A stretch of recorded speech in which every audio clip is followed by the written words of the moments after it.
avant de faire notre choix définitif, il y avait le plateau d'Orient de Fervaques, en Basse-Normandie. Et donc c'est un arbre remarquable au milieu d'un château.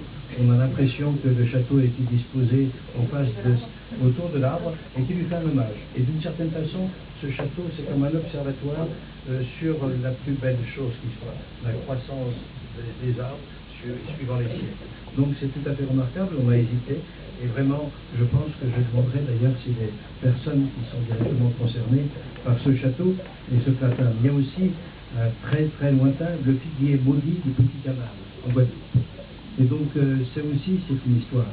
C'est une histoire parce que c'était un centre pénitentiaire et que des arbres, un petit peu comme les fromagers qui existent un petit peu dans le sud-est asiatique, au bout d'un certain temps, ils soulèvent les pierres, donc ils déforment un petit peu toutes les enceintes.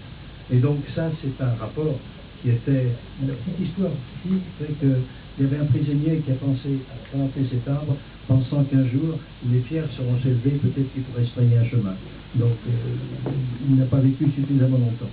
Et puis, alors voilà, l'arbre que nous avons choisi, c'est le frêne de Bosc-Bordel, en Haute-Normandie.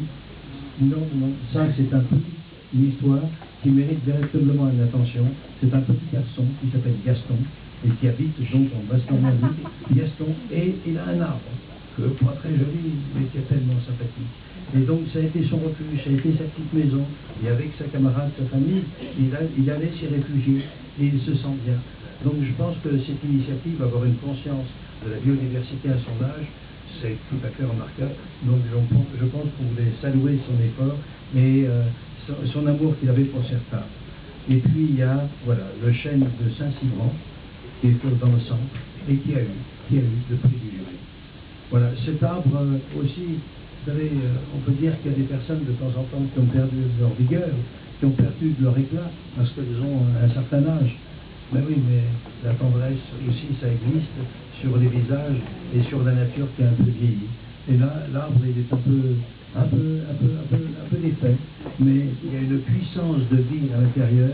Donc c'était tout à fait, et là aussi, les personnes qui le gardent et qui font en sorte qu'il, malgré les siècles passés, qu'il soit toujours entretenu. Donc voilà, c'est cet arbre qui a eu ce prix.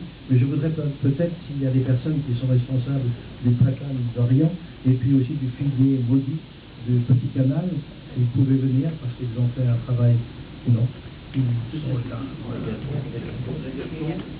Et puis Gaston. Et la Guadeloupe,